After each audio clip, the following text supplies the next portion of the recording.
On va finalement faire un exemple d'intégrale double définie ici. Donc, notre première intégrale qu'on va faire ici, c'est, on va intégrer par rapport à x. Donc, on se souvient bien que comment ça marche ici, c'est que on fait premièrement l'intégrale la plus à l'intérieur euh, de notre définition d'intégrale. Donc, ça, c'est la première qu'on fait.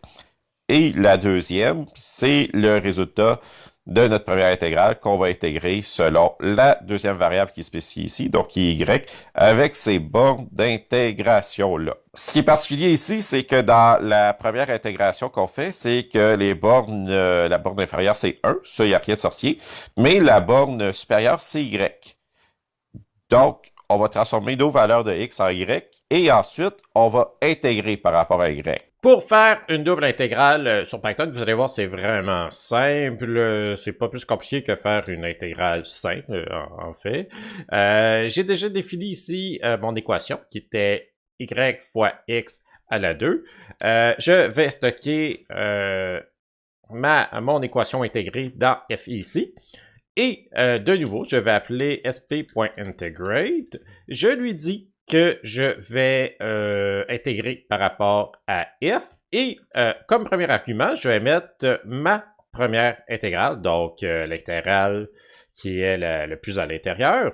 Donc, dans ceci, j'intègre par rapport à x et ma borne inférieure c'est 1 et ma borne supérieure c'est y.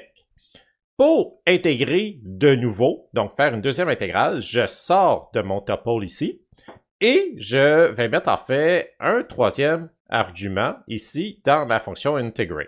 Donc, je répète, premier argument, c'est la fonction dont on veut intégrer.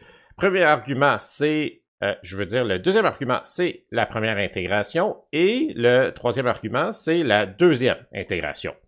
Dans cette deuxième intégration-là, donc la borne qui est le plus à l'extérieur dans mon intégrale double, en fait, j'intègre par rapport à y et ma borne inférieure, c'est 1 et ma borne supérieure, c'est 5.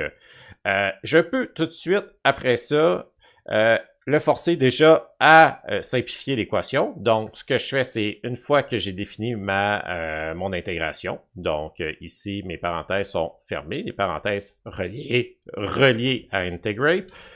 Ce que je fais, c'est que je vais faire point.evalf, ouvre et ferme les parenthèses.